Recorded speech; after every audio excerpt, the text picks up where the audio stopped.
রাত অনেকটা নেমে এসেছে। দূরের পাহাড়গুলো কালো ছায়ার মতন দাঁড়িয়ে আছে।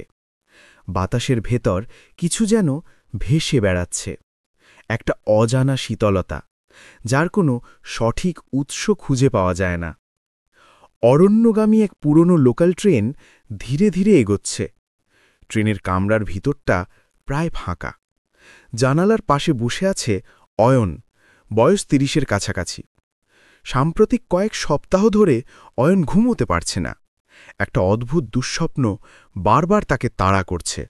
একটা ছায়া, একটা ফিসফিস শব্দ, আর একটা অন্ধকার বনের ছবি। এই কারণে সে শহর থেকে দূরে পাহাড়ের পাদদেশে ছোট্ট একটি গ্রামে যাচ্ছে কয়েক দিনের বিশ্রামের জন্য। ট্রেনের শব্দ ধাতব ঘণ্টার মতন বাজছে, খড়খড়, ঠকঠক, টং। ধীরে ধীরে অয়নের চোখ ভারী হয়ে আসছে। ট্রেনের লাইট নিভে যাওয়ার মতন একটা হালকা ব্লিঙ্ক করল। অন্ধকারের মাঝে জানালার বাইরে ঝাপসা বনের ছায়া দেখা যাচ্ছে। হঠাৎ অয়ন শুনতে পেল, ফিরে এসো। সে চমকে চোখ খুলে ফেলল। কেউ নেই। ট্রেন চলছে আগের মতোই। শব্দটা কি তারই কল্পনা? ট্রেন আবার ধীরে গতি কমাতে লাগল। একসময় সেটা থেমে গেল।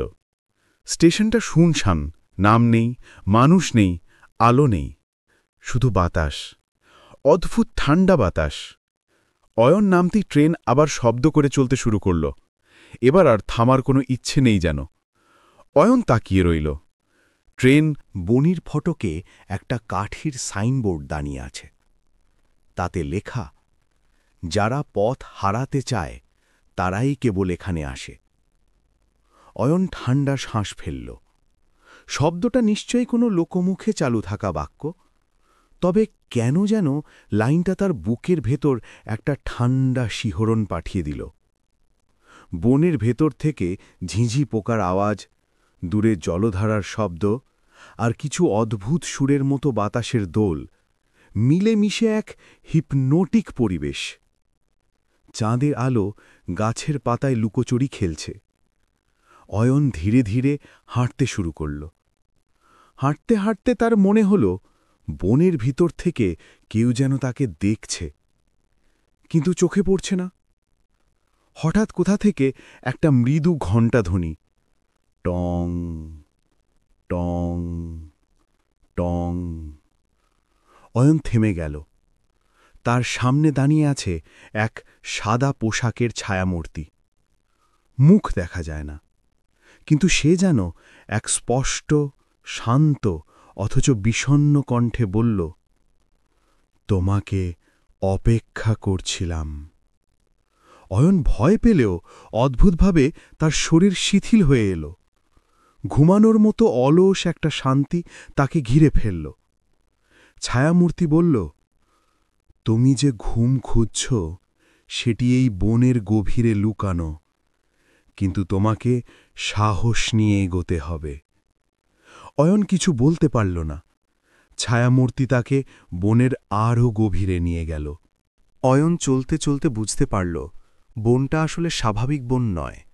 এটা যেন একটা স্মৃতির বন, যেখানে মানুষের অতীত, ভয়, স্বপ্ন সব মিলেমিশে থাকে। বনের ভেতর ছোট্ট এক কাঠের কুটির দেখা গেল। কুটির থেকে ঠিক সেই ঘণ্টাধ্বনি আসছে। ভেতরে ঢুকতেই অয়ন দেখল এক বৃদ্ধা আগুন জ্বালিয়ে বসে আছে। তার মুখে গভীর শান্তি। বৃদ্ধা বললেন, তোমার দুঃস্বপ্নের ছায়াটা এখানেই আছে। অয়ন অবাক। আপনি জানলেন কিভাবে? বৃদ্ধা ধীরে ধীরে জানলার বাইরে তাকালেন। কারণ যে ছায়াটা তোমাকে ডাকে সে তোমাকে চেনে। তোমার ঘুম ভাঙার আগেই সে তোমাকে পেতে চাইছে। অয়ন বিভ্রান্ত। ভয় আর ঘুম দুটোই তাকে আচ্ছন্ন করছে। বৃদ্ধা অয়নকে কাঠের একটি ছোট্ট লণ্ঠন দিলেন। এতে নীলাভ আলো। এটা তোমার পথ দেখাবে, শুধু মন শান্ত রাখবে। অয়ন লণ্ঠন হাতে কুটিরের বাইরে বেরোল। বনটা এখন আরও অন্ধকার, হাওয়া আরও ঠান্ডা।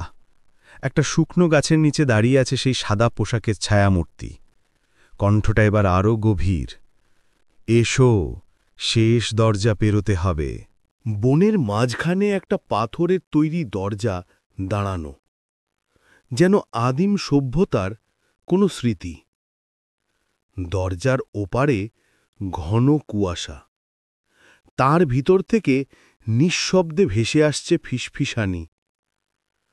তুমি কি ঘুমোতে চাও? সত্যিই চাও? অয়ন গভীর শ্বাস নিল।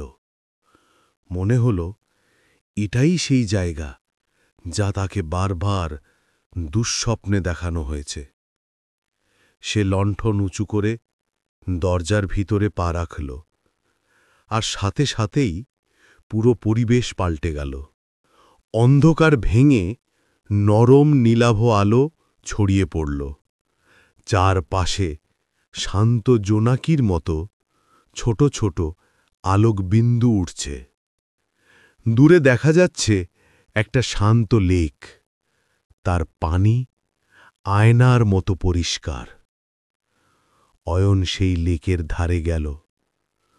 হঠাৎ লেকের পানিতে নিজের প্রতিচ্ছবি দেখতে পেল। কিন্তু এটা তার বর্তমান মুখ নয়, এটা তার বহু আগের, 10 বছর ছোট এক অসহায়, ক্লান্ত, চাপগ্রস্ত অয়ন। ছোট অয়ন ফিসফিস করে বলল, তোমাকে ছাড়তে ভয় করতাম, কিন্তু এখন আর নয়। ধীরে ধীরে সেই প্রতিচ্ছবি পানিতে মিলিয়ে গেল। অয়নের ভিতর যেন কোনো বোঝা হালকা হয়ে গেল। বনটার ভয়ানক মনে হচ্ছে না, এটা এখন শান্ত, নরম, ঘুমপাড়ানি। ছায়ামূর্তি আবার হাজির হল। এবার তার কণ্ঠটা নরম। তুমি নিজের ভয়কে মুক্ত করেছ, এবার ঘুম আসবে, গভীর, দীর্ঘ, শান্ত ঘুম। অয়ন চোখ বন্ধ করল। কিছুক্ষণ পরে সে অনুভব করল তার চারপাশের সব শব্দ থেমে গেছে। শুধু বাতাসের মৃদু দোলা আর জলের টুপটাপ শব্দ। তার চোখ ধীরে ধীরে ভারী হয়ে গেল। শ্বাস প্রশ্বাস ধীর হল। চেতনা নরম কুয়াশার মতো ভেসে যেতে লাগল। অয়ন যখন আবার চোখ খুলল, তখন সে নিজেকে দেখল এক পরিচিত ঘরে, তার নিজের রুমে। বাইরে ভোরের আলো, পাখির ডাক, টেবিলে সেই নীল লণ্ঠনটা রাখা, নরম আলো জ্বলছে এখনও। অয়ন বুঝতে পারল সে অবশেষে তার দুঃস্বপ্ন থেকে মুক্ত। এবার সত্যিকারের ঘুম তার কাছে ফিরে এসেছে। সে চোখ বন্ধ করল। এবার কোনো ভয় নেই, শুধু শান্তি। অয়ন ধীরে ধীরে আবার গভীর ঘুমে তলিয়ে গেল।